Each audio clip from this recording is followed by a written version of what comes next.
Hi friends, నమస్తే అందరికీ. మనం బేసిక్గా బెండకాయలను చూస్తే బెండకాయలని ఇష్టపడిన వాళ్ళు ఎవరు ఉంటారు? బేసిక్గా ఆ బెండకాయల్లో కూడా ఫ్రెష్ బెండకాయలు తెచ్చుకొని వండుకొని తినాలనిపిస్తుంది. చాలామందికి ఫ్రై అంటే ఇష్టము, కానీ నేను ఇక్కడ ఫ్రోజన్ బెండకాయలను చూసి చాలా షాక్ అయ్యాను.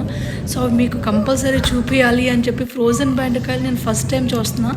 సో మీకు కూడా చూపించాలి, మీకు కూడా తెలుస్తుంది ఫ్రోజన్ బెండకాయలను కూడా, ఇది బెండకాయలను కూడా ఫ్రోజన్ చేసి అమ్ముతున్నారు అని. బెండకాయలే కాదు, లైక్ డ్రమ్ స్టిక్స్ కూడా ఫ్రోజన్ చేసి ఇక్కడ అమ్ముతున్నారు. అండ్ ఫ్రోజన్ దోశ అనమాట. ఇది దోశ, రెడీమేడ్ దోశ. నేను బేసిక్గా 2 times నేను చెక్ చేశాను, క్రాస్ చెక్ చేసుకున్నాను. ఏంటంటే అది దోశ బ్యాటరా లేకపోతే ఫ్రోజన్ దోశనేనా అని. దోశనే కాదు, వడ కూడా ఉంది ఇక్కడ. వడ, ఊతప్పం అండ్ కట్లెట్ అని చాలా అనమాట. మన ఇండియన్ వెజిటేరియన్స్ ఫుడ్స్ మనకి ఇండియాలో మనకి ఏవేవైతే ఏవేవైతే మనకి బయట హోటల్స్కి కానీ లేకపోతే చాట్ బండాస్ దగ్గర కానీ ఏమైతే దొరుకుతాయో అవన్నీ కూడా ఇక్కడ ఫ్రోజన్ అనమాట. ఫ్రోజన్లో పెట్టి రెడీమేడ్గా దొరుకుతున్నాయి.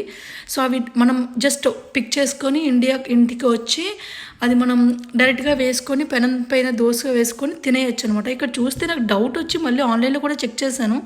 పొటాటోస్ అని, వాటర్ ఇక్కడ చూసారా మీరు?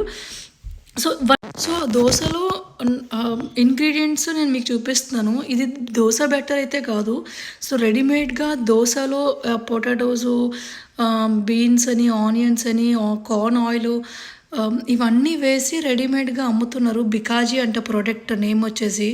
అసలు ఎంత దారుణం. బేసిక్గా ఇది కూడా షేర్ చేస్తున్నారా అని అనుకోవచ్చు మీలో, బట్ ఇలాంటి ఒక ప్రోడక్ట్ కూడా అమ్ముతున్నారు అని చెప్పి నాకు నమ్మశక్యంగా లేదు. సో అందుకని చెప్పి మీకు అందరికీ షేర్ చేద్దాము. సో ఇది నిజంగా ఉందా, లైక్ ఇలాంటివి కూడా జనాలు తింటున్నారా అని చెప్పి నాకు కామెంట్ అయితే చేయండి. మీలో ఎవరైనా ఎక్స్పీరియన్స్ చేసుకుంటే. నేనైతే భయం వేసి కొనుక్కోలేదు ఎలా ఉంటుందో అని. Thank you all.